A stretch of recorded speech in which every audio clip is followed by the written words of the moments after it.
കുട്ടിയായിരുന്ന കാലത്ത് ഒരവധി കിട്ടുക എന്നുള്ളത് ഏറ്റവും പരമപ്രധാനവും അതോടൊപ്പം തന്നെ ഏറെ ഇഷ്ടമുള്ള ഒരു കാര്യമായിരുന്നു. അപ്പം അങ്ങനെ അവധി ആവശ്യപ്പെട്ട കുട്ടികളെ നമുക്ക് അങ്ങനെ കുറ്റപ്പെടുത്താൻ പറ്റില്ല.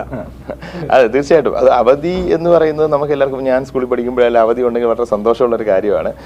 അപ്പം അതുകൊണ്ട് തന്നെ ഇപ്പം അന്ന് നമുക്കൊന്നും ഇങ്ങനെ എന്താ പറയുക, കളക്ടറെ നേരിട്ട് കാണാനോ സംസാരിക്കാനോ അല്ല അവധി ചോദിക്കാനുള്ള അവസരം ഉണ്ടായിരുന്നില്ല. അപ്പം ഇത് ഇന്നിപ്പോൾ സോഷ്യൽ മീഡിയ ഒക്കെ വളരെ ആക്റ്റീവ് ആയതുകൊണ്ട് തന്നെ കുട്ടികളത് വളരെ രസകരമായ രീതിയിൽ തന്നെ ചോദിക്കാറുണ്ട്.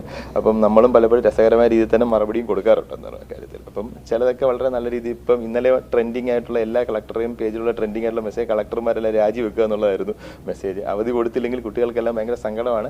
പക്ഷേ ആ ഒരു നേരത്തെ പറഞ്ഞ ഒരു പ്രോട്ടോകോൾ പാലിച്ചുകൊണ്ട് മാത്രമേ കളക്ടർക്ക് അവധി കൊടുക്കാൻ പറ്റുകയുള്ളൂ. റെഡ് അലേർട്ട് ആണെങ്കിൽ ഓട്ടോമാറ്റിക്കലി നമുക്ക് കൊടുക്കാം. ബാക്കി ഓറഞ്ചും ഗ്രീനും ഒക്കെ ആണെങ്കിൽ നമുക്കത് പരിശോധിച്ച ശേഷം മാത്രമേ അത് റിപ്പോർട്ടുകൾ വില്ലേജിൽ നിന്നും താലൂക്കിൽ നിന്നും എടുത്ത് പരിശോധിച്ച് അത് അത് എലിജിബിൾ ആണോ എന്ന് നോക്കിയ ശേഷം മാത്രമേ നമുക്ക് അവധി കൊടുക്കാൻ പറ്റുകയുള്ളൂ എന്ന് പറഞ്ഞു. എല്ലാ സന്ദേശങ്ങളും അപേക്ഷയായിരുന്നോ അതിന്റെ കണ്ടന്റ് എന്നുള്ളത്? അപേക്ഷകളുണ്ട്. അതേപോലെ തന്നെ വളരെ ഇപ്പം കാല് പിടിക്കുക ഒരു അവധി തരണമെന്ന് പറയുന്ന കുട്ടികളുണ്ട്. എനിക്ക് വലുതാകുമ്പോൾ കളക്ടർ ആവണം, അപ്പം ഇന്ന് എനിക്ക് അവധി തന്നില്ല, ഞാൻ സ്കൂളിൽ പോകുമ്പോൾ എല്ലാം മുങ്ങിപ്പോയി കഴിഞ്ഞാൽ എൻ്റെ ഭാവി പോകുമെന്ന് പറഞ്ഞ കുട്ടികളുണ്ട്.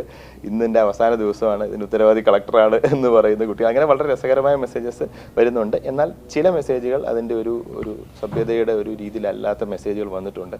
അപ്പം അങ്ങനെ ഒന്ന് രണ്ട് മെസ്സേജുകൾ ശ്രദ്ധയിൽപ്പെട്ടു. ചിലതൊക്കെ വലിയ മുതിർന്നവരാണ് അയക്കുന്നെങ്കിൽ നമ്മൾ ഇഗ്നോർ ചെയ്ത് കളയാണ് പറയുന്നത്. ഇത് ചില മെസ്സേജുകൾ കുട്ടികൾ അയക്കുന്ന കണ്ടപ്പോൾ അത് അത്ര ഒരു നല്ലൊരു ട്രെൻഡ് അല്ല എന്ന് തോന്നിയതുകൊണ്ട് തന്നെ ഒന്ന് രണ്ട് ആളുകളെ നമ്മളിങ്ങനെ നോക്കിയപ്പോൾ സൈബർ സെൽ വഴി ട്രാക്ക് ചെയ്തപ്പോൾ കൊച്ചുകുട്ടികളാണ് അയച്ചിരിക്കുന്നത്. അപ്പോൾ അതുകൊണ്ട് തന്നെ അവരുടെ രക്ഷിതാക്കളെ വിളിച്ചു വരുത്തി ഇതിങ്ങനെ കുട്ടി അയച്ചിട്ടുണ്ട്, ഇത് ശരിയായ രീതിയല്ല എന്നുള്ള കാര്യം പറഞ്ഞു. അതോടൊപ്പം തന്നെ എങ്ങനെയാണ് അവധി ഡിക്ലെയർ ചെയ്യുന്നത് എന്നുള്ള കാര്യവും കൂടെ പഠിപ്പിച്ച് രക്ഷിതാക്കളെയും കുട്ടിയെയും ബോധ്യപ്പെടുത്തിയിട്ടാണ് വിട്ടത്. മോശമായ പദപ്രയോഗങ്ങൾ അങ്ങനെയുള്ള കണ്ടന്റായിട്ടുള്ള സന്ദേശങ്ങളും വന്നിരുന്നു അല്ലേ?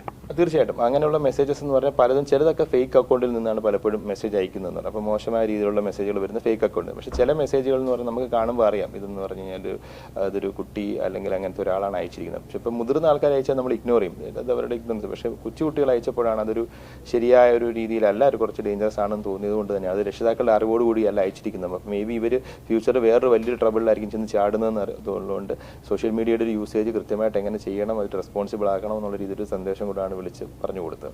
സോഷ്യൽ മീഡിയ പ്ലാറ്റ്ഫോമിൽ മാത്രമാണോ അതോ മൊബൈൽ ഫോണിൽ, വാട്സപ്പിൽ അല്ലെങ്കിൽ നേരിട്ടുള്ള വിളികൾ അങ്ങനെ വരാറുണ്ടോ?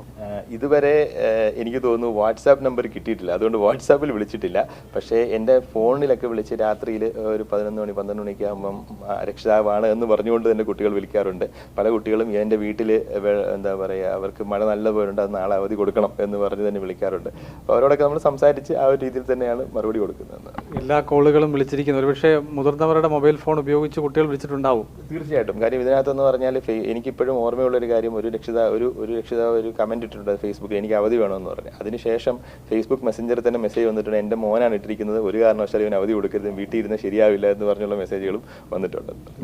ഇതുകൊണ്ട് അവധി പൂർണ്ണമായും ഇല്ലാതാകുന്നില്ല, അങ്ങനെ ഒരു അർത്ഥമില്ല. അതേസമയം തന്നെ സൗഹൃദപരമായ ആശയവിനിമയത്തിന് അദ്ദേഹത്തിൻ്റെ പേജ് തുറന്നിട്ടിരിക്കുകയാണ്. എന്തായാലും അതികഠിനമായ മഴ, കുട്ടികളുടെ യാത്ര, അത് കൂടുതൽ അപകടത്തിലേക്ക് വഴിവെക്കാൻ സാധ്യതയുണ്ട് എന്നുള്ള വിലയിരുത്തലിൻ്റെ അടിസ്ഥാനത്തിലായിരിക്കും ഭാവിയിലെ അവധി തീരുമാനങ്ങൾ അല്ലേ? തീർച്ചയായും. ഓക്കെ. ക്യാമറമാൻ ജയചന്ദ്രൻ പുല്ലമ്പാറയ്ക്കൊപ്പം CK അഭിലാൽ, മാതൃഭൂമി ന്യൂസ്.